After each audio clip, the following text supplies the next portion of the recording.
Ce soir, nous allons descendre des hauteurs pour revenir à la terre et à ses vertus. Madame Stéphanie Bignon est de son état ingénieure. Elle est aussi chef d'entreprise, je crois bien, oui. Mais possède une ferme. Donc a l'expérience vraie, manuelle, réaliste, effective de ce que c'est que le travail de la terre, l'agriculture. Et c'est un peu curieux parce que retour à la terre, alors qu'elle est en train de diriger des recherches sous-marines tout en bas, alors toucher terre, comme disait le titre d'un livre, c'est peut-être remonter en même temps. Donc vous allez nous parler de ce retour aussi à la réalité la plus solide, la plus évidente, dont parfois peut-être dans nos spéculations nous risquons trop de nous affranchir, de nous éloigner. Alors, donc, l'inéluctable retour à la terre et à ses vertus. Bonjour mesdames, bonjour mesdemoiselles, bonjour messieurs. Alors, je suis très, très honoré d'être parmi vous et de passer après de 6 grands orateurs dont j'ai bu les paroles tout au long de cette journée. Je suis d'autant plus intimidé. Je remercie le CEP et en particulier M. Dominique Tassot, que j'ai eu la joie de rencontrer dans des lieux tout aussi infréquentables que celui-ci. Donc merci Dominique. Parler de l'agriculture, en fait, je devrais dire merci au CEP de s'intéresser à l'agriculture. C'est un sujet extrêmement douloureux, en fait. Extrêmement douloureux parce qu'on est tous concernés. On est tous concernés parce qu'on a tous des ancêtres paysans. Sous l'Ancien Régime, 80% de la population est rurale. Aujourd'hui, 20% est rurale et sur la population active, 4 à peine est agriculteur. Donc on a une inversion rapide de la nature même de la population, mais nous sommes tous descendants, presque tous, et je dirais même tous, puisque la vraie noblesse est terrienne, rattachée à un fief. Donc nous sommes tous des paysans, et nous vivons tous de la terre. Et c'est ce rapport de l'homme à la terre qui aujourd'hui est totalement perturbé, comme le reste d'ailleurs. Le problème, c'est que ce rapport à la terre est fondamental, parce que de la terre, on monte vers le ciel. Or, nous sommes dans un système qui ne veut nous faire croire qu'on peut aller de l'universel vers l'universel et s'affranchir de cet appui, de cet enracinement nécessaire dans la terre, pour véritablement décoller. Alors, douloureux, on va le voir en quelques chiffres tout à l'heure, mais sur la base de ce que j'ai entendu ce matin, et sur aussi l'élan que m'a donné un film que j'ai eu la joie, si on peut dire, la chance de voir hier au cinéma, grâce à notre amie Anne Brassier, qui est aussi de cette association pour la statue de Sainte Jeanne d'Arc à Saint-Pétersbourg. Eh bien, grâce à Anne Brassier, j'ai eu la possibilité de voir ce film hier qui s'appelle « Au nom de la terre ». Et j'ai bouleversé le plan de ma conférence suite à ce film. Alors, c'est un film, je dois dire, d'assez mauvais esprit quand je vais au cinéma, donc je suis très réticente et assez difficile à faire tomber dans certains pièges. Mais là, je dois dire que j'ai beaucoup aimé le film, qui est donc un film réalisé par Édouard Bergeon, qui est en fait un film autobiographique. Il est le petit-fils de l'histoire qu'il raconte. Le petit-fils parce qu'on a le grand-père, le fils et le petit-fils. Et c'est un film donc, dont le héros, si on peut dire, donc le père, celui qui est la génération intermédiaire, est Guillaume Canet. Alors ce film est intéressant, très intéressant, parce que précisément, il est réalisé par quelqu'un qui a vécu sur une ferme et qui a vécu le naufrage de cette ferme jusqu'au suicide de son père en avalant des produits herbicides, Monsanto, etc., etc., des défoliants et autres pesticides. Donc, c'est presque une fable. en fait, ce film. C'est presque une fable parce que tout y est. Et je me suis dit, mais en fait, le plan de ma conférence y est non seulement par ce qui est déjà dit dans ce film, mais par ce qui n'est pas dit dans ce film. Et ce qui n'est pas dit, c'est évidemment la solution. Alors, on va partir de ce qui est dit pour nous amener à ce qui n'est pas dit. Alors, je voulais dire aussi autre chose qui me paraît très important, c'est qu'en regardant l'Assemblée, on pourrait se dire « Mais qui sommes-nous ? Que prétendons-nous faire par rapport à ce problème ? Nous sommes tous d'un âge, sauf quelques exceptions. » Eh bien, moi, je voulais, dans ce jeunisme effréné d'aujourd'hui, remercier le CEP, remercier votre présence et insister sur le fait que si la Russie, aujourd'hui, retrouve des couleurs, retrouve la vie, hein, c'est grâce aux babouchkas, grâce aux grands-mères. Donc, je voulais remercier les grands-mères, et notamment les miennes, parce que je pense que nous avons un rôle majeur, que ce jeunisme effréné, c'est aussi une façon de nous égarer, parce que, par définition, le jeune est peut-être moins éclairé, plus énergique, mais moins éclairé, et donc nous avons un rôle évident à jouer dans la reconquête de notre agriculture et d'autres pans de la société. C'est bien notre absence, peut-être, qui est la plus à noter et la plus dévastatrice.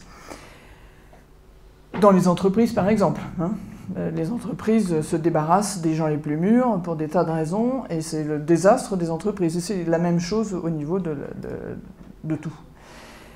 Donc, dans un premier lieu, en fait, on est confronté dans ce film, et ça va me permettre de brosser l'état actuel de l'agriculture, sachant qu'aujourd'hui, un paysan qui est lancé dans ce monde frénétique de l'argent, de l'endettement, est absolument, enfin je le pense moi, souvent, par des conversations, j'ai cette impression d'avoir affaire à quelqu'un qui est en train de se noyer.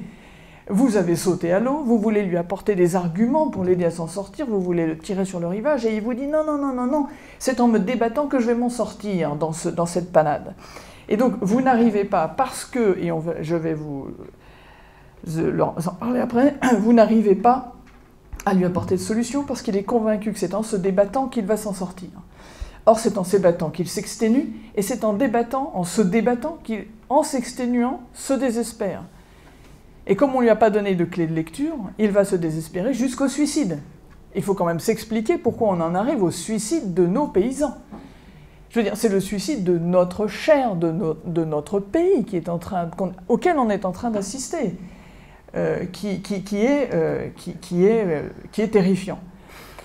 Donc, il faut quand même qu'à un moment donné, des gens comme nous, qui avons le temps de réfléchir, l'âge indiqué, soulevions les vrais problèmes en dehors de tous ces dictates et de tous ces poncifs aberrants, crétins, et je n'ai pas de mots assez durs qui nous empêchent de faire une analyse correcte. Donc, le père, donc le grand-père, plus exactement, le grand-père, le père de Guillaume Canet, le grand-père a ce comportement assez incroyable qu'il a connu l'agriculture de l'après-guerre et qu'il a un rapport déjà très mercantile, très financier à l'égard de l'agriculture. Et donc, quand son fils revient d'un voyage aux États-Unis, d'un séjour dans un ranch, ses premières questions sont autour du nombre de têtes, et il est déjà, on le sait au cours du film, mordu par l'appât du gain, puisqu'il va piquer aux hormones ces animaux, il a des brebis, et il va viser et ce système va servir ses intérêts. Et donc il va faire fortune. Il va faire fortune grâce à ce système, et sa ferme va se développer, il va s'enorgueillir, et c'est à pas du gain qu'on retrouve, il ne faut quand même pas se faire d'illusions, le paysan s'est fait piéger parce que, comme nous tous, nous nous sommes tous fait piéger, nous nous sommes fait piéger par nos faiblesses. Donc le paysan s'est fait piéger par ses faiblesses, et là il se fait piéger par cet appât du gain. Le problème, c'est que quand le fils, de retour des États-Unis, va récupérer la ferme, eh bien le contexte a bien changé. Et le père le père va vendre sa ferme, va endetter son propre fils. Et c'est là qu'on est dans une fable. Parce que c'est exactement ce qui se passe. C'est que la génération actuelle est endettée du travail qui a été fait depuis l'après-guerre. Donc là, de façon claire et nette, le père va vendre sa propriété et endetter son propre fils. Son fils, qui revient des États-Unis, est pris du rêve américain. Et ce rêve américain va aller jusqu'à le faire mourir, puisqu'il va avaler Monsanto. C'est en ça que c'est aussi une fable. Mais sachant que tout ce que je vous raconte est une histoire vraie. Hein, c'est une histoire vraie. C'est une fable, mais une fable réelle. En fait, tout est compris dans tout est dedans. Donc, il revient, tout est moustillé de ce qu'est l'Amérique et de ce qu'est le productivisme, de ce que sont les grandes étendues, la mécanisation à outrance, etc. Et donc, face à ce nouveau contexte qu'il doit affronter, puisqu'il va être propriétaire de cette ferme qu'il achète très cher à son père, eh bien, il va falloir qu'il rembourse son père qui, lui, ne lui fera aucun cadeau. Et alors, il achète cette ferme, il s'endette pour rembourser ses dettes et pour affronter les cours, parce que les denrées alimentaires subissent évidemment les fluctuations des cours, ce qui est absolument aberrant. Hein. On est dans un monde de fous. Hein. Spéculer sur les denrées alimentaires, ça n'est pas François Sellier qui me dira le contraire, c'est une monstruosité. Et pour affronter tout ça, eh bien, il va s'endetter davantage. Et on va lui dire, et c'est là le noyer que vous essayez d'aller chercher en lui disant « Mais non, t'endettes pas. Mais si, tu vas voir, je vais m'endetter et je vais m'en sortir. » Donc on est face à des noyers et qui sont prêts à vous donner des grandes tartes dans la figure pourvu que vous les lâchiez. Donc ils ne sont pas prêts à entendre tout ce qu'on est en train de se dire. Et c'est bien les clés de langage qu'il faudra trouver pour retrouver une agriculture saine et viable surtout. Donc ce fils de ce père amoureux de l'argent déjà va s'endetter, donc va finalement mourir des péchés du père, hein, c'est-à-dire que le père va finalement endetter son fils, et le fils va se perdre d'endettement en endettement jusqu'à atteindre une situation absolument invivable, sans issue. Alors, le fils est témoin de tout ça, et le petit-fils donc, hein, puisque c'est la troisième génération, le petit-fils, eh bien lui, le petit-fils ne reprendra pas la ferme, parce que son père lui a dit « Je ne veux pas de ça pour toi, je ne veux pas de cet enfer pour toi ». Et moi, combien de fois je l'ai entendu? Combien de fois j'ai entendu des parents agriculteurs dire « Ah non, moi je veux pas que mon fils soit agriculteur ». Des enfants qui n'ont jamais eu le droit de monter sur le tracteur, pour pas leur donner envie, le cas échéant. Alors c'est pas le cas partout, mais je l'ai beaucoup entendu. Donc, ce fils, aujourd'hui, est cinéaste. Il a été journaliste et il a fait ce film. Alors, je dirais presque la morale de cette histoire, mais qui ne s'arrête pas là, c'est que le petit-fils témoigne. Il témoigne de quoi? Du cul-de-sac du système actuel. Il ne propose pas de solution. Et c'est là où, à mon avis, un ensemble de personnes comme vous, comme nous tous, pouvons réfléchir très sérieusement à la question. Alors, dans ce film, il y a et il n'y a pas. Et qu'est-ce qu'il n'y a pas? Qu'est-ce qu'il y a, je dirais, en demi-teinte? Ce sont les femmes. Et c'est le début d'une réponse. C'est que la mère, donc la grand-mère, au tout début du film, son fils vient la voir, puisqu'il sait qu'il va acheter la propriété, et donc ses parents vont aller vivre dans un pavillon ultramoderne, sans âme et moderne. Et donc, le fils dit à sa mère, mais ça te plaît? Bon, tu sais, c'est moderne.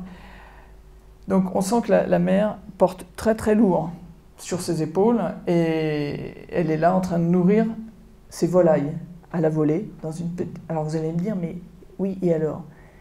Mais ça n'existe plus aujourd'hui. Les femmes ne peuvent plus s'occuper du petit cheptel, des chèvres, des poules, faire du beurre, faire de la crème. Elles font la comptabilité, ce que fait la femme de Guillaume Canet dans le film. Il n'y a plus de volaille au sens artisanal, hein, parce qu'il va avoir un gigantesque poulailler avec des milliers de volailles dedans, mais ce n'est pas de ça dont je parle. Je parle de cette gestion de la ferme qui était autonome, et qui était forte parce qu'elle était autonome, parce qu'elle était libre donc. Et donc ces femmes, la mère qui se retrouve dans ce pavillon, va mourir de tristesse. Mais qu'est-ce qui meurt avec elle? C'est la babouchka. Et elle n'a pas pu s'exprimer. Et dans le film, elle ne s'exprime pas. Et c'est en ça que je pense que le film est intéressant. Il est intéressant, il montre une situation telle qu'on l'a voulu. Et comment on aurait pu ne pas en arriver là? Eh ben, moi, j'aurais aimé écouter la mère, mais on ne l'écoutera pas. Et la mère, qui est dans la ferme, la gardienne des semences, qui est celle qui s'occupe du petit bétail, qui s'occupe de faire du beurre, eh bien, ce personnage a disparu. Mais il a disparu depuis l'après-guerre. Donc, ça c'est vraiment, à mon avis, une des clés vraiment Alors, l'autre personnage féminin, qui est la mère, donc la femme de Guillaume Canet, elle, la femme de l'agriculteur d'aujourd'hui, elle est le comptable de la ferme. Mais elle ne fait rien d'autre que comptable. Donc, ce métier qui est plus qu'un métier, puisque le paysan vit de sa terre, vit par sa terre, eh bien, est un industriel comme un autre. Il est à la production. Donc, la terre est chosifiée et le produit de cette terre est chosifié également. Et là, on rentre, je pense, dans le gros malaise qui mène justement à cette tristesse infinie du paysan. Et tout à l'heure, dans les conférences précédentes, on a parlé de persécution. Et j'en viens justement sur cette tristesse infinie du paysan qui s'est perdu. Eh bien, le paysan s'est perdu parce que finalement, il est persécuté spirituellement. C'est-à-dire qu'on lui interdit de respirer. On lui interdit, quand vous longez quelquefois, pendant les foins, les moissons, vous voyez des tracteurs énormes en pleine nuit, tout projecteur éclairé, dans une poussière de dingue, travailler la nuit. Non mais nos grands-parents, nos arrière-grands-parents à peine, nous prendraient pour des fous. On est fous. On est malade. C'est inconcevable. Donc, cette persécution spirituelle, en fait, est d'autant plus efficace que, en fait, il n'est même plus besoin de persécuter. C'est ça, je pense, l'ultime perversité du système qui s'est mise en place progressivement, c'est que le désespoir est la véritable arme de destruction massive. Et que notre pays se suicide. Notre pays se suicide, c'est-à-dire qu'on n'a pas besoin de nous éradiquer, on n'a pas besoin de nous attacher et de nous jeter dans la Loire, on n'a pas besoin de nous dépecer vivants, on n'a pas besoin de nous guillotiner, on n'a pas besoin de nous assassiner, nous nous suicidons. À commencer par les paysans, mais pas que les paysans. Je suis en relation avec quelques médecins et c'est frappant. Donc la sonnette d'alarme est à tirer. Donc il n'est plus besoin de nous éliminer, je dirais, autrement que par cette persécution spirituelle. Alors c'est ce fameux mot de Bernanos qui dit qu'on n'a pas compris le monde moderne si on n'a pas compris qu'il était fait pour nous priver de vie spirituelle, de vie intérieure. Voilà.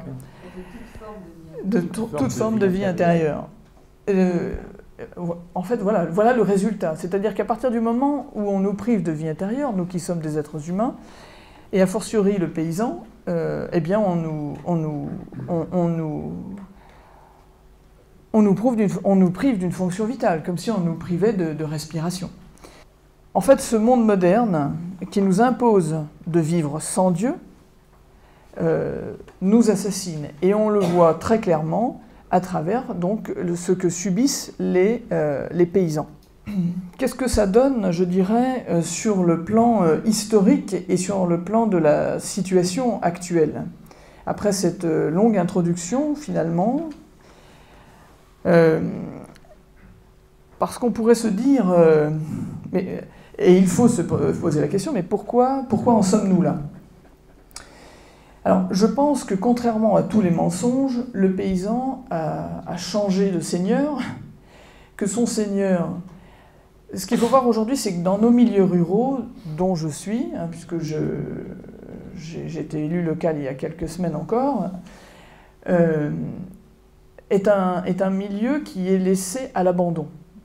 Donc on a laissé le paysan, je dirais, seul, sans son seigneur et sans son prêtre, avec les rassemblements de grandes communes et surtout de grandes paroisses, parce que l'Église est passée en tête de la loi NOTRe. Les grandes paroisses, c'est une idée de l'Église, ça, de l'Église dans sa partie humaine. Eh bien, sans prêtre, il n'y a plus de seigneur, il n'y a plus de prêtre. Mais qui est le seigneur? Qui est le seigneur du paysan? C'est l'argent. Donc on a un changement de maître. Donc le mensonge suprême, c'est de nous faire croire que la Révolution française et que tout ce modernisme a affranchi le paysan et qu'il est libre. Il n'a jamais été aussi prisonnier. Et aujourd'hui, pour l'éliminer, on a éliminé... Alors 2 fois, il y a eu des grandes purges pour les paysans. Il y a eu les Vendéens, je prends les grandes purges, et la guerre de 14. On a éliminé les paysans catholiques. Les guerres de Vendée, quand je dis guerre de Vendée, c'est sur la France entière en fait. Sur la France entière, on élimine les paysans catholiques. Et on n'a pas éliminé seulement les seigneurs, il n'y a qu'à regarder les listes de condamnés à mort à la conciergerie. Ce ne sont pas que des nobles et des noms à particules, loin s'en faut, ce sont des artisans, Et en Vendée, que je sache, c'est le peuple lui-même qu'on élimine. Alors on nous a fait croire qu'on nous avait libérés, alors qu'en fait on est dans un système aujourd'hui, mais qui est terrifiant. C'est-à-dire que le seigneur, c'est l'argent. Et c'est en ce sens que par rapport à ce matin, les prophéties sont très rassurantes au sens où on se dit que ça nous aide à comprendre ce qui nous arrive, mais que de fait, nous y sommes. Je pense que nous sommes à un stade avancé, en tout cas. Il convient de rester prudent, comme le disait M. Icard tout à l'heure, mais nous sommes à un stade très avancé. La vie étant à ce point menacée, aussi bien à travers l'agriculture qu'à travers d'autres événements et lois tout aussi aberrantes. Alors, l'historique de la paysannerie, on peut dire que jusqu'à la guerre de 40, jusqu'à l'après-guerre, on travaille encore la terre avec des chevaux. Moi qui suis quand même pas si vieille, mon voisin d'à côté me disait qu'il a travaillé avec son père avec des chevaux. Que le transport de bétail par route, ça remonte aux années 70. Donc tout ça est quand même extrêmement frais, et il faut se dire qu'on a su faire jusqu'à ces années-là sans ça, sans ces transports inhumains. Mais il y avait des abattoirs partout. Qu'est-ce qu'on a fait? Comment a-t-on pu accepter ce démaillage, cette destruction de notre tissu agricole? Parce qu'il est évidemment nécessaire pour une agriculture en bonne santé de pouvoir tuer ces animaux quasiment chez soi, et ce serait l'idéal, et c'est très facile d'un point de vue sanitaire, des abattoirs mouvants, ce serait une très bonne idée, qui roulent, mais en tout cas ne pas détruire les petits abattoirs. Or aujourd'hui, on est obligé de transporter le bétail de façon routière et continue, et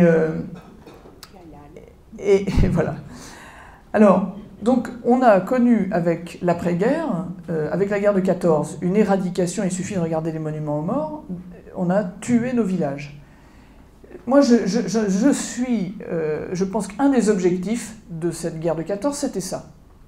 Je pense que nous sommes dans une époque, dans un système parfaitement diabolique, et que l'éradication des paysans pendant la guerre de 14 était au programme. Ensuite, la guerre de 14, c'est aussi l'avènement des produits chimiques dans la guerre. Et ces produits chimiques dans la guerre, qui vont tuer nos paysans dans les tranchées, eh bien, vont être réutilisés par le reliquat de paysans qui va résister en tout cas leurs descendants. Donc c'est Fritz Haber. Alors Fritz Haber, c'est en plus un homme particulièrement malhonnête parce qu'il va déposséder Georges Claude, que vous connaissez sûrement au CEP. Mais en 1907, Fritz Haber fait la synthèse de l'azote à partir de l'air pour en faire des explosifs, à partir de l'azote dans l'air, donc de l'azote atmosphérique. Et cet azote va devenir, dans l'agriculture, va devenir des engrais, des ammonitrates, des engrais. Donc Haber n'invente pas que ça, il y a aussi tous les gaz de combat, les défoliants, qui vont servir ensuite de défoliants, etc. Donc on a une réutilisation d'une industrie de guerre qui aujourd'hui sert dans l'agriculture. Donc on est bien en train de faire la guerre à la terre. En fait, franchement, on aurait voulu... Moi, je me mets à la place de... pas trop quand même, je reprends mes mots, mais du diable, c'est génial. C'est génial. On s'autodétruit. On s'autodétruit, je veux dire, philosophiquement, c'est fabuleux. Alors, ça va loin parce que de la guerre de 14, on va à la guerre de 40. Je fais des grands bonds quand même. Hein. Et après la guerre de 40, c'est le plan Marshall. Alors le plan Marshall, il suffit de taper sur Wikipédia, c'est un programme américain, alors je l'ai un petit peu mis à ma sauce, mais programme américain de prêts accordés aux différents États de l'Europe pour aider à la reconstruction après la Seconde Guerre mondiale. Ces prêts étaient assortis de la condition d'importer pour un montant équivalent d'équipements et de produits américains.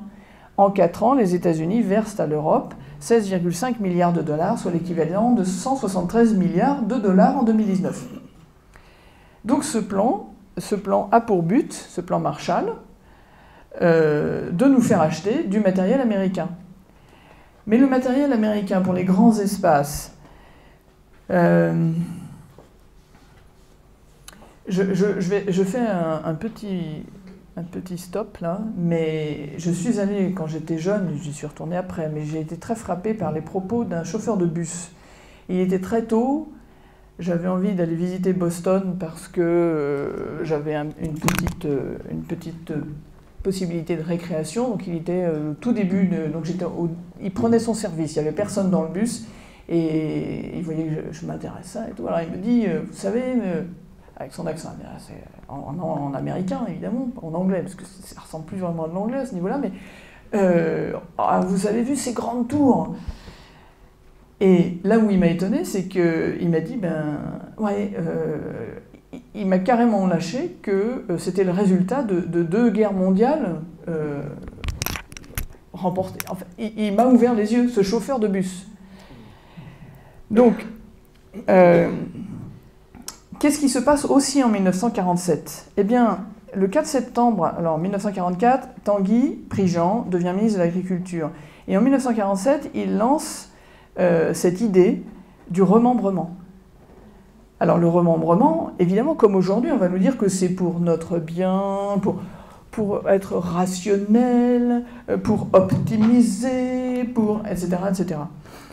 En fait, le remembrement, 47 plan Marshall, 47, on lance l'idée du remembrement. Il sera vraiment actif plus tard, dans les années 60, 70, mais c'est là que prend sa source. Tanguy Prigent étant communiste, hein, tant qu'à faire. On n'est pas à une contradiction près. Et donc, non seulement il lance ce grand plan qui va devenir monstrueux, dont on va parler un petit peu plus en détail après, du remembrement, mais il supprime les corporations paysannes. Et il organise le corporatisme créé en... Donc il supprime ce qui avait été organisé préalablement, et pour en arriver évidemment à développer les syndicats qu'on connaît aujourd'hui. Et alors, il aide aussi donc au développement des syndicats, coopératives et foyers ruraux dans le but d'accompagnement culturel de la reconstruction et d'émancipation des campagnes. Émancipation de quoi? de la tutelle religieuse. C'est pas moi qui le dis, hein. Voilà. Sous laquelle elle se trouvait alors. Donc il participe activement à la Fédération nationale des foyers ruraux, FNFR, en 1946, qui deviendra rapidement un des grands mouvements d'éducation populaire. Donc après-guerre, on nous a fait croire aussi que le problème était « oui, mais Madame Bignon, vous comprenez, il faut bien nourrir, etc. » Alors, quand on me dit ça, d'abord, je reprends une bouffée d'air parce que je suis un peu colérique quand même. Et je dis, mais aujourd'hui, en 1950, 30% de la population active était paysanne. Aujourd'hui, à peine 4%. Et pour vous, la solution, c'est les produits chimiques, le remembrement, le productivisme. Et si c'était que chacun puisse produire, puisqu'il faut rendre à la terre, redonner la possibilité, combien de gens, et j'en ai moi par le réseau Terre et Famille, se lamentent dans leur tour des forces de la nature, des gens qui ne sont pas faits pour vivre dans une cage à lapins, qui voudraient travailler la terre. Combien mon carnet d'adresses en est plein. Eh bien non, ces gens-là, c'est un peu comme le docteur Knock. Le docteur Knock, c'est exactement ça. On a voulu rendre les gens malades, on a voulu leur enlever cette vitalité, on les a mis dans des cages et on les empêche de retrouver cette force vitale qu'on trouve, et justement j'en viendrai tout à l'heure avec les vertus, en travaillant la terre, en se réinsérant dans cette création. Et donc le problème après-guerre n'est pas la production, c'est pas vrai, c'est la distribution. Mais ça n'est en aucun cas la production.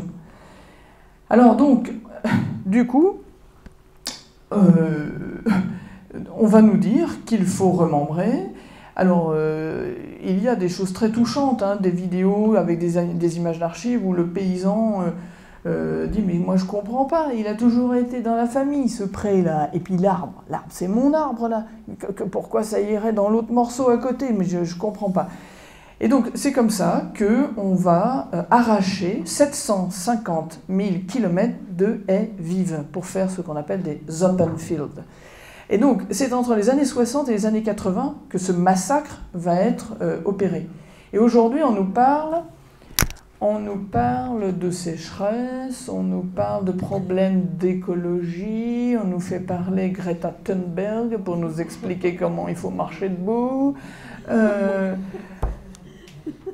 Non mais, faisons l'analyse de ce qu'on a fait, ce qu'on n'aurait pas dû faire, et quand on est face à ces grandes propriétés où on peut travailler la terre avec des tracteurs d'une envergure monstrueuse sur GPS, etc., c'est sûr que la plupart des paysans m'entendraient parler, ils me diraient qu'aujourd'hui on ne peut pas faire autrement. J'ai un paysan un jour qui m'a dit « mais moi j'ai un projet, donc je vois pas pourquoi il faudrait revenir en arrière ». Mais il ne s'agit pas de revenir en arrière, il ne s'agit pas du tout de revenir en arrière, il s'agit au contraire, et c'est d'ailleurs une des parties de mon exposé, de revenir à plus de science, pas à moins de science, à plus de science. Je vais donc partir sur ce thème, plus de science. Je vais prendre un exemple très concret.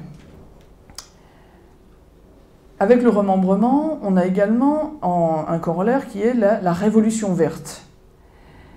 La révolution verte qui va avec le remembrement, toujours dans la même idée, pour imposer sous prétexte qu'il faut produire plus parce que c'est l'après-guerre, etc., eh bien on va favoriser l'épandage, la mécanisation, l'épandage de produits chimiques, la mécanisation. Et donc, on va prendre un exemple très concret. L'azote, sur des parcelles de blé, va entraîner la pousse excessive d'une herbacée qui va très vite pousser et qui va très vite dominer le blé, c'est le vulpin. Alors, le vulpin domine le blé et prive le blé de lumière très vite. Et il y a des choses très intéressantes sur le sujet. Donc là, allô, monsieur le chimiste, Qu'est-ce que je fais? Parce que moi j'ai fait ce que vous m'avez dit, vous m'avez dit d'épandre de l'azote, moi j'épand de l'azote et je me retrouve avec le vulpin qui domine le blé. Pas de problème, on va vous arranger ça et on va vous envoyer des herbicides. Donc après l'engrais, l'herbicide, pour éviter que les herbes non désirées pullulent et couvrent la culture. Voilà. Alors l'herbicide va dominer le vulpin, mais les engrais favorisent malgré tout sur le sol une végétation exubérante. Et cette végétation exubérante va capturer, va garder l'humidité. Et cette humidité va entraîner des champignons. Et les champignons, ben, c'est un problème. Donc, allô, monsieur le chimiste, qu'est-ce que je fais? Eh bien, c'est pas grave, on va vous envoyer un fongicide. Ah ben voilà, donc troisième pièce du cocktail. Parce qu'on parle bien de cocktail, hein.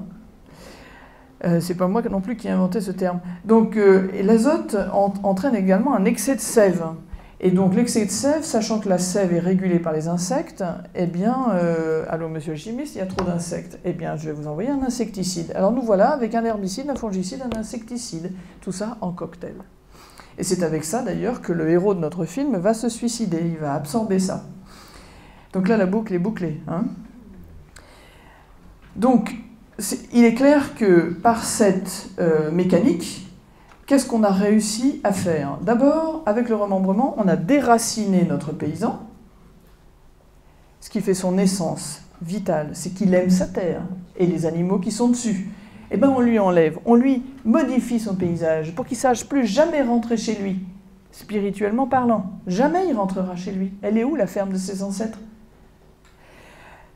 Ensuite, on va finir de l'attacher en lui vendant les mérites d'une nouvelle agriculture. L'agriculture à papa, c'est terminé. Et on va lui vendre tous ces cocktails formidables qu'il va pouvoir répandre grâce au remembrement et des gros tracteurs américains, des Massey Ferguson, fabuleux. On a fait naître une industrie, là où on aurait dû s'en passer, à mon avis. Donc, on a rendu le paysan dépendant, on l'a rendu dépendant par la chimie, et on a rendu ridicule le paysan qui aurait voulu s'y interposer. Et c'est en ce sens que je reviens aux personnages peut-être les plus absents, et en même temps, par leur absence, les plus présents, les personnages féminins du film. C'est-à-dire que la mère de famille, et je fais souvent ce parallèle, a été la mère de famille qui élève ses enfants. On a tout fait premièrement pour la sortir de son foyer, donc pour la déraciner, et ensuite on l'a polluée par la chimie. Et on a ringardisé sa vocation d'origine, qui est d'élever les enfants. Comme l'agriculture à papa. Vous savez, celle qui faisait qu'on prenait le temps. Ouh, combien de temps? Ouh, je sais pas. Ouh, faut du temps. Faut du temps. Aujourd'hui, c'est pas ça. Un paysan, il se gratte plus la casquette, il se dit pas ouh, faut du temps. Il saute dans son 4x4, il saute dans sa voiture, il va de tête de bétail en tête de bétail, il va sur ses hectares, il fonce sur sa ferme comme on va à l'usine, il monte dans son tracteur avec GPS, et voilà. Et la mère de famille qui va au travail, qui vite, jette ses enfants à la crèche, crac, pouf, prend la pilule, pas dit, pouf, c'est pareil. Donc le paysan et la femme, dans cette notion de temps dont on parlait tout à l'heure, le Christ, maître du temps, eh bien il avait deux gardiens, il avait le paysan et il avait la femme qui prenait le temps de regarder ses enfants. Deux gardiens du temps. Eh bien ces gardiens du temps, aujourd'hui, ont été ridiculisés, neutralisés, mais heureusement, nous, on veille, donc on va rétablir la situation. Enfin, on va aider. Donc ça, c'est un rapide historique. Donc le résultat de tout ça, eh bien, je vais vous le donner en quelques chiffres. Le nombre d'agriculteurs, donc on va prendre en référence les années 50 et les années 2000. En nombre d'agriculteurs professionnels, on est passé dans les années 50 de 6 200 000 à 1 300 000 dans les années 2000. Le nombre de fermes, exploitation, puisque moi je dis ferme, mais tout le monde doit dire exploitation. C'est assez extraordinaire, ça choque personne non plus, ça. On exploite. Exploiter, c'est-à-dire demander plus que ce qu'on veut bien vous donner. C'est pareil, ça choque pas les écologistes, ça, c'est extraordinaire. Alors ils sont là à faire de l'orthographe inclusive, il faut mettre des E et des machins et des bidules, mais qu'on parle d'exploiter la terre, ça gêne pas ces mêmes personnes. Donc les exploitations, eh bien, en 1950, elles sont 2 300 000, en 2000, elles sont 590 000. La surface agricole en France ramenée à la surface totale, eh bien 72% en 50, 59 en 2000. Les fermes, enfin les exploitations de taille supérieure à 100 hectares étaient en 1950 inférieures à 1%, alors qu'en 2000, elles sont supérieures à 12%. Le nombre d'actifs à la ferme, 2,7 en 50, 2,2 en 2000, avec moins de fermes, part de l'agriculture dans la population active, donc 30%, je vous en parlais tout à l'heure, pour à peine 4% maintenant.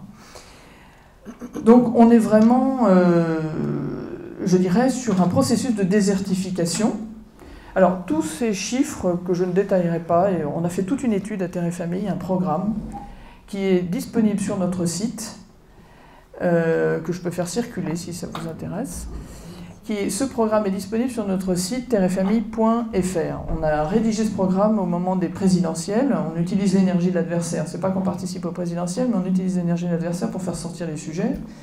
Redites le titre du site. terreetfamille.fr. Voilà. Mais j'ai des petites cartes de visite avec tout dessus marqué. J'en donnerai à qui voudra. Alors, le résultat, non seulement en chiffres, mais en phénomènes sociaux, je dirais, eh bien, c'est que la femme est condamnée aux travaux administratifs, que la ferme a grandi de façon gigantesquissime, que l'endettement est majeur, et tout ça dans une hyper-spécialisation. C'est-à-dire qu'on était dans une agriculture vivrière, agro-silvo-pastorale. On faisait de la culture, de l'élevage, et on s'occupait d'arbres. Eh bien, aujourd'hui, vous êtes dans une filière bovine, vous êtes producteur de blé, vous êtes... voilà. Mais c'est terrible, vous n'êtes plus paysan. Le paysan était celui qui récupérait le fumier de ses vaches, qui les pendait sur ses cultures, et qui avait un peu de tout.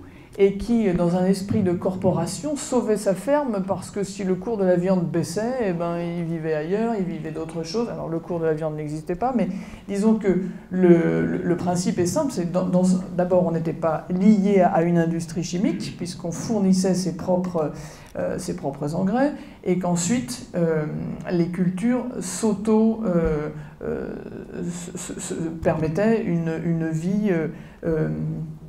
je dirais, pérenne, dans la mesure où il n'y avait pas de dépendance avec l'extérieur. Donc cette grande liberté, comme celle de la femme au foyer, finalement, cette femme au sans métier, assurait ce socle vital. Tout à l'heure, on m'a parlé d'un livre qui parlait de sauver l'agriculture, sauver la civilisation. Oui, c'est à ce niveau-là. Et donc, comment va-t-on faire ? Donc, l'excès, et là le système est retors, il transforme le paysan en colleur de gommettes. Hein. Moi j'ai quelques bêtes, mais il faut découper selon les pointillés, et coller, et redécoller, et remettre, et mettre des machins et des bidules. Vous vous dites, mais c'est pas possible. Ah, bah oui, puisque j'ai quelques animaux. Mais on ne peut pas ne pas le faire. Alors je vais vous donner un exemple de quelqu'un qui ne l'a pas fait, ou qui ne l'a pas fait exactement dans les règles, et il est mort de 2 balles tirées dans le dos par les gendarmes. Chez nous, en France. Alors, ah oui, comme vous n'êtes pas au courant, c'est normal, personne n'en parle. En 2017, en mai 2017, eh bien, je vais vous en parler. C'est formidable comme transition. Donc, on a... Oui, c'est un peu embêtant, je dépasse. Hein. Pas encore. Pas encore, très bien. Alors, je me dépêche. Ne me direz pas de balle dans la tête. Dans le dos, on lui a tiré dans le dos. Ça a son importance. Donc on nous a gavé de mensonges, entre autres produits chimiques, on nous a aussi gavé de mensonges. Mais selon l'INRA, hein, absolument, selon l'INRA, un blé jardiné, c'est-à-dire un blé à l'ancienne, rapporterait 150 quintaux à l'hectare, contre 70 avec les modes actuels de travail de la terre. Donc aujourd'hui, pour vous donner encore un exemple d'aberration, les veaux sont nourris au lait en poudre. Cherchez l'erreur. Alors, on les nourrit au lait en poudre, éventuellement au lait de leur mère, si le lait de leur mère est pollué par des antibiotiques. Cherchez aussi l'erreur. Alors, après, on nous explique, encore une fois, hein, cette moraline constante là, de la biodiversité, etc. Alors, au total, on arrive à quoi? À la financiarisation de l'économie. C'est-à-dire que, comme je vous le disais tout à l'heure, le paysan qui, par ses mensonges éhontés, tenus par l'histoire de France, dont on ne nous apprend rien, au contraire, on nous la désapprend, eh bien, on nous apprend qu'on a libéré les paysans, les serfs, etc. Mais aujourd'hui, ce sont les serfs, il n'y a pas de mot, même ce sont les esclaves, les dhimmis de la finance internationale. Et de façon dramatique. Et là, j'en viens à un exemple qu'il convient de faire connaître. C'est l'exemple de Jérôme Laronce, qui est un paysan jusqu'au 20 mai 2017 à Sailly, tout près de Cluny. Donc on est en 71 dans ma région.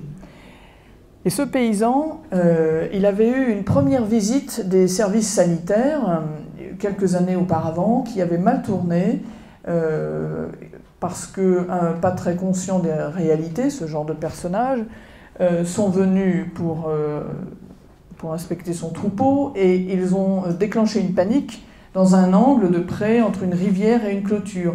Et les animaux se sont jetés dans la rivière. Il y a eu, je crois, une demi-douzaine de bêtes noyées.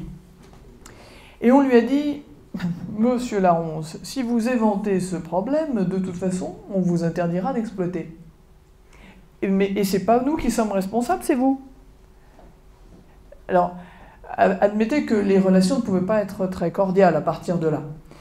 Et donc, il a ensuite été, le deuxième épisode, alors, il est tout seul sur sa ferme, il a une centaine d'hectares,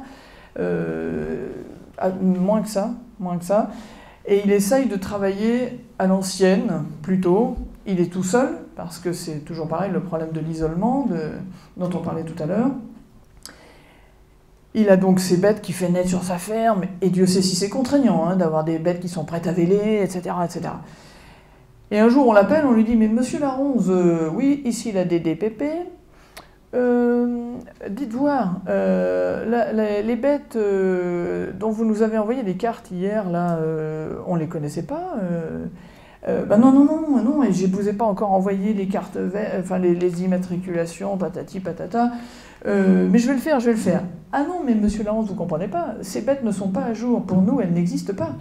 Donc on va venir les euthanasier.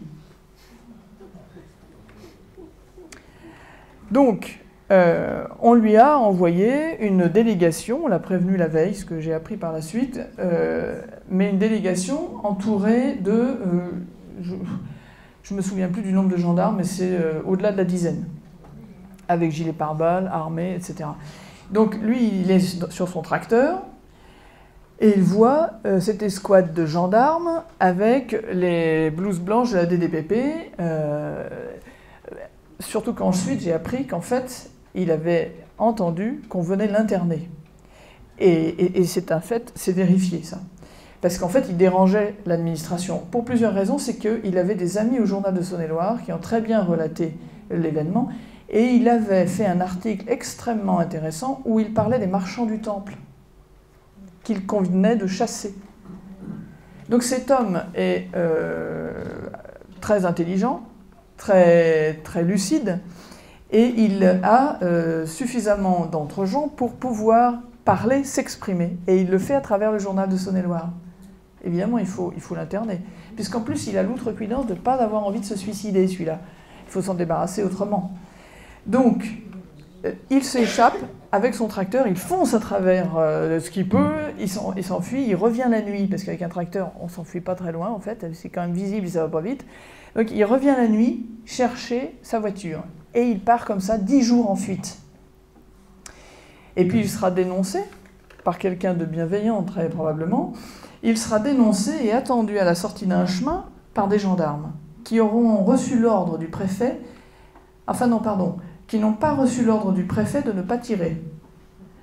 Et donc, ils vont d'abord nous faire croire que Jérôme Laronze leur avait foncé dessus, alors qu'en fait, l'autopsie, et qu'une seule balle avait été tirée, enfin, 2, je crois qu'ils avaient été jusqu'à dire 2. En fait, la conclusion, c'est qu'il y a eu 6 balles de tirées, et que ce sont 2 balles tirées dans le dos qui l'ont emporté. Et ça, c'est le 20 mai 2017. Donc, on est bien face à une puissance maléfique qui extermine, je dirais, ceux qui sont restés en lien avec la Terre. Et pourquoi? Parce que la Terre... alors, sa sœur dira d'ailleurs, quand on traite quelqu'un comme un terroriste, on donne un permis de tuer aux gendarmes. Et c'est vrai, c'est exactement ça, parce que moi, je plains les gendarmes. Je plains énormément les gendarmes qui croient servir, mais qui servent des brigands, qui servent des... Voilà. Alors, pour terminer, et pour dire combien la Terre est vertueuse, et combien il est important de ne pas se tromper, je ferai une petite allusion à Heidegger, parce que mon propos n'est pas de dire que la technique est mauvaise. C'est pas la technique qui est mauvaise. Si la technique est mauvaise, c'est la technique moderne, c'est-à-dire la technique sur laquelle on a plaqué cette idéologie moderniste. Donc, ce qui nous fait beaucoup de tort, c'est tout ce que j'entends d'absurde. Oui, le survivalisme, oui, il faut, comment dit-on, la décroissance. Mais qu'est-ce que c'est que ces concepts idiots? Je veux dire, encore une fois, nos grands-parents n'avaient pas besoin de décroissance pour, quand ils rentraient du marché, plier bien leur petit sac en papier, parce que ça pouvait resservir. Ils n'appelaient pas ça la décroissance. Et ils appelaient ça être économe. Du temps, de l'eau, du papier, on était économe.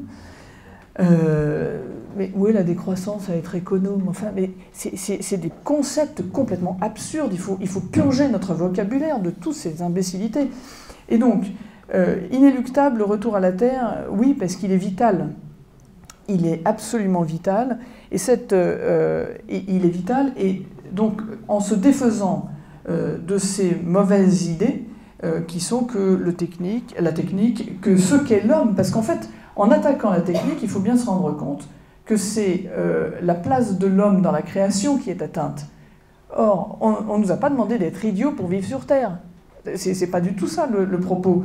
Encore une fois, c'est ni l'argent ni la technique le problème. Lazare était un ami de notre Seigneur et il était une des fortunes de Jérusalem. Donc l'objet est, qu'est-ce qu'on fait de cette technique? Qu'est-ce qu'on fait de cet argent? Ça, c'est la clé de compréhension, enfin, à mon avis, un élément majeur de notre temps, c'est-à-dire de ne pas se tirer de balles dans le pied. La technique n'est pas le problème, l'argent n'est pas le problème en soi, le problème c'est la place qu'on met à tous ces éléments dans nos vies. Qui sert-on? Qui sert-on? Je me souviens d'ailleurs en anecdote, et ensuite j'arrêterai, avoir été donc conseillère municipale, enfin adjointe au maire, et avoir eu l'outrecuidance de mettre les horaires du chapelet dans le bulletin municipal que je menais.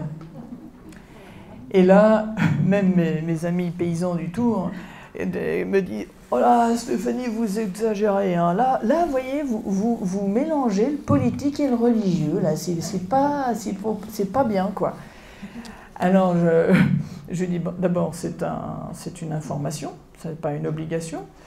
Et puis, je lui dis ensuite, Louis... c'est vous qui, hier, m'avez dit que vous en aviez marre de l'argent roi, que ça c'était en train de faire mourir l'agriculture. Alors j'ai dit, si l'argent n'est pas roi, qui est roi alors? Alors la réponse, il ne l'avait pas. Donc j'ai laissé réfléchir. Et donc en conclusion, le retour à la Terre,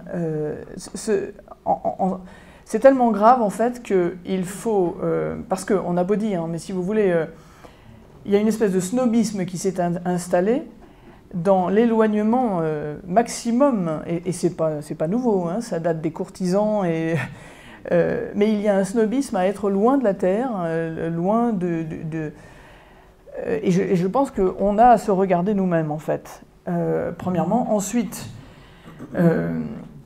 pour retrouver la noblesse de la terre, parce que ce qui est vraiment noble, c'est la terre, en fait. Donc, cette noblesse de la terre, qui est intrinsèque, il faut que nous la retrouvions. Et tout à l'heure, par rapport aux conférences précédentes, on a parlé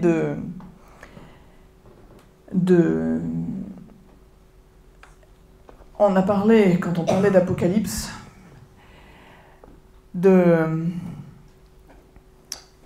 qu'en fait, c'est inéluctable, cette crise dans l'Église. Elle est inscrite dans l'Église. Et c'est sûr que notre combat ne consiste pas à sauver l'Église, ou à sauver, ce serait se prendre pour Dieu, ce serait ridicule. Mais si nous nous battons, et à travers l'agriculture en particulier, c'est par amour pour la création. Et c'est pour ça que ça nous concerne tous, parce que par amour pour la création, nous sauvons nos âmes, en fait. C'est pas l'agriculture qu'on veut sauver, l'agriculture française, c'est pas ça qu'on veut sauver. C'est sauver la possibilité par l'agriculture de sauver nos âmes. C'est par le travail, et en particulier par le travail de la terre, qu'on sauvera nos âmes. Alors il est évident que si j'étais le diable, moi j'éradiquerais les paysans. Alors j'ai une bonne guerre de 14 pour commencer la Vendée, etc., etc. Donc on est bien dans une logique terrible et mortifère qui va jusqu'aux lois pour lesquelles nous ne sommes pas contents. Mais que sont ces lois quand on a accepté ce qu'on a accepté autour de l'agriculture? Que sont ces lois quand on a accepté la pilule? Quand on a accepté qu'un acte d'amour ne porte pas de fruits à travers la contraception? Comment l'amour peut-il être stérilisé?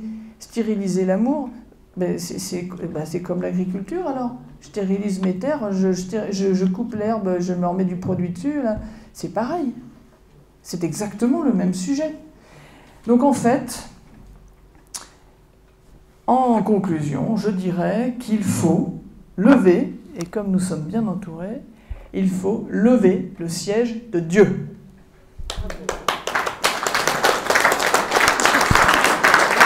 C'est en même temps émouvant pour moi, parce que je suis petit-fils de paysan, qui ai vu la ferme de mes grands-parents, où j'ai passé mes vacances d'enfant, qui l'ai vue détruite, et détruite malheureusement par un voisin paysan, qui était paysan lui aussi, enfin le fils d'un paysan.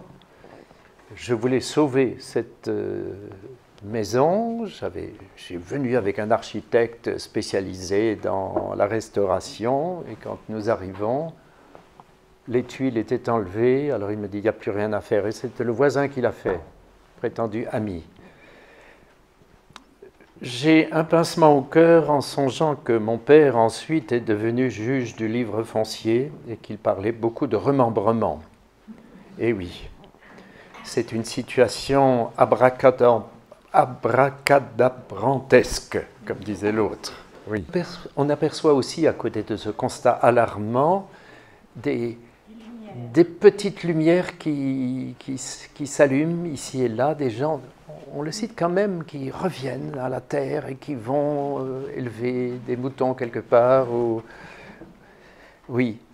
Est-ce que c'est un signe précurseur? Est-ce que ça nous rend un peu l'espoir que, bien sûr, ce diagnostic abat? En tout cas, un très très grand merci pour cette contribution et pour cet appel. Il faudra une croisade, je pense, pour redonner vie à cette condition humaine saine. C'est qu'il faut être très indulgent avec nous-mêmes, en fait, parce que le diable divise par définition, et que nous nous sommes tous trompés, nous avons tous été dupés, et que les paysans ont été accablés de choses parce qu'en fait ils sont tombés dans des pièges, nous sommes tombés dans des pièges. Donc faisons le bon diagnostic et soyons indulgents pardonnons-nous d'être à nous-mêmes déjà et à nos parents, à nos grands-parents, d'être tombés dans des pièges. Je pense que c'est dans ce pardon et dans cette communion des saints dont on parlait qui va nous aider à nous sortir. Arrêtons de tomber dans ce clivage diabolique qui les jeunes, les vieux, les paysans, les ruraux, les... Voilà. Et donc pardonnons à ceux qui ont cru voir dans ce progrès véritablement. Maintenant, nous avons le recul, donc analysons, mais en pardonnant. Ouais. Je pense, Stéphanie, que ce serait intéressant pour tout le monde que vous disiez quand même en quelques mots ce qu'est Terre et Famille. Ah, merci. Et après, si vous voulez bien aussi sur les journées paysannes. Ah, tout à fait. Ça rend espoir beaucoup. Et puis, je me permets de signaler, puisque mon mari avait fait en 1992 une conférence pour les journées paysannes sur le thème culte, culture et agriculture. Exactement. Et je crois qu'elle reste d'actualité. On peut se procurer auprès des journées paysannes. Oui, tout à fait. Merci beaucoup, Françoise, de cette chance de me permettre de parler de Terre et Famille, de faire la promotion. D'ailleurs, nous donnons des conférences à Briand et Marie-Josée Tenturi a été au programme cette année pour le Saint Linceul de notre Seigneur. Et nous avons l'habitude de dire une prière à la Sainte Vierge pour commencer nos conférences. Et là, une habitante du village m'a attrapée en me disant, une femme qui vit en ville, à Londres, qui voyage partout, qui me dit « Ah non, Stéphanie, moi j'aime la culture, mais là, moi quand je vais à Londres, on ne dit pas de prière. » Ah ben j'ai dit « Oui, mais à Briand, si. » Alors elle me dit « Mais non, tu mélanges la religion et la culture. » Alors, ce à quoi j'ai répondu « Enlevez culte à culture, et puis vous m'expliquerez ce qui reste. » Elle n'est jamais revenue. Je suis navrée, mais elle n'est jamais revenue. Et donc... De la nécessité de savoir répondre. et donc, d'ailleurs, c'est fou d'ailleurs. Ah, oui, culture, agriculture, culte, tout est dit en fait. Tout est sur un plateau, c'est extraordinaire. Et donc, pardon. Alors, Terre et Famille, je dis très rapidement. Donc, Terre et Famille est née le 8 décembre 2014, c'est une association qui a pour adage s'enraciner pour s'élever, et qui, oui, par nature, va à contre-courant de tout ce qui vise à l'universalité, aux citoyens du monde.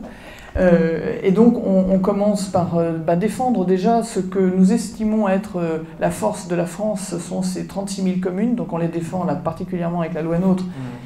Face aux municipales, 36 000 communes, c'est 36 000 églises, 36 000 points de vie autour d'une église. C'est ça la France.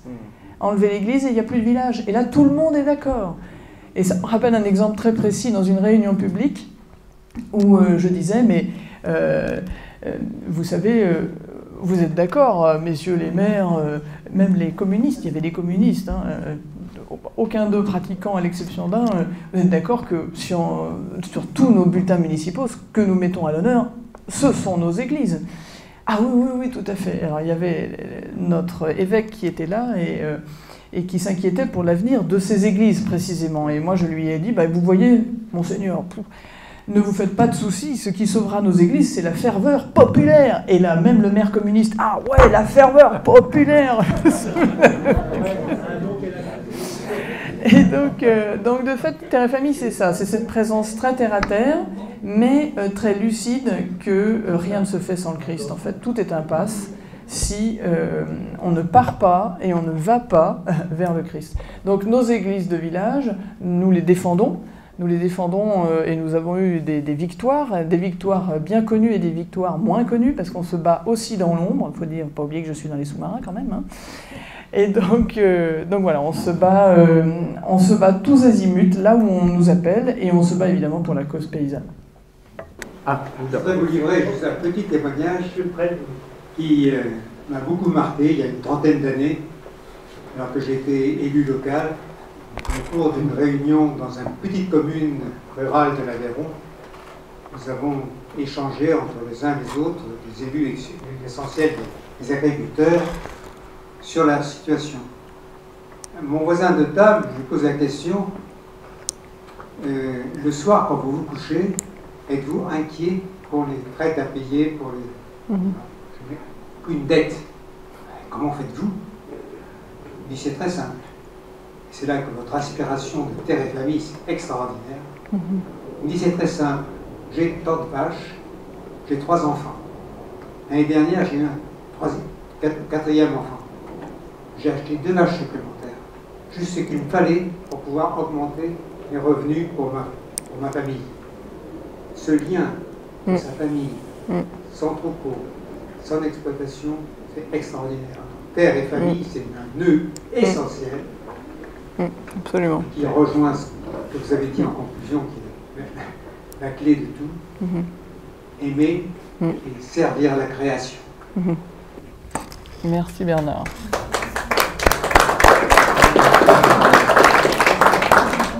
Oui, je voulais faire une petite remarque quand même sur vous qui êtes en Saône-et-Loire, vous pouvez peut-être regarder l'agriculture suisse, où l'agriculture suisse, il est interdit d'importer de la viande de l'extérieur de la Suisse. Moyennant quoi, il y a une production et une agriculture peut-être subventionnée, mais naturelle, très développée, y compris, moi j'ai visité la région de Gruyère, c'est particulièrement intéressant. Donc il ne faut pas exclure la corruption du monde politique français qui a détruit non seulement le territoire, mais aussi les gens. Ça vient d'une corruption politique. Ah oui, c'est tout à fait. On est gouverné par des gangsters. Bien sûr. Bien sûr. Qui ne sont pas généralisables en l'ensemble du monde occidental. C'est pour ça que le mot de Jérôme Laronze était très bien choisi, et je peux comprendre que le système ait réagi, parce qu'il a dit très justement qu'il fallait chasser les marchands du temple. Et je rappelle que le Christ renverse les banques des changeurs et les sièges des marchands de colombes, et qu'il dit « Qu'avez-vous fait de la maison de mon père? Vous en avez fait une caverne de brigands ». Et c'est ça que rappelle Jérôme Laronze.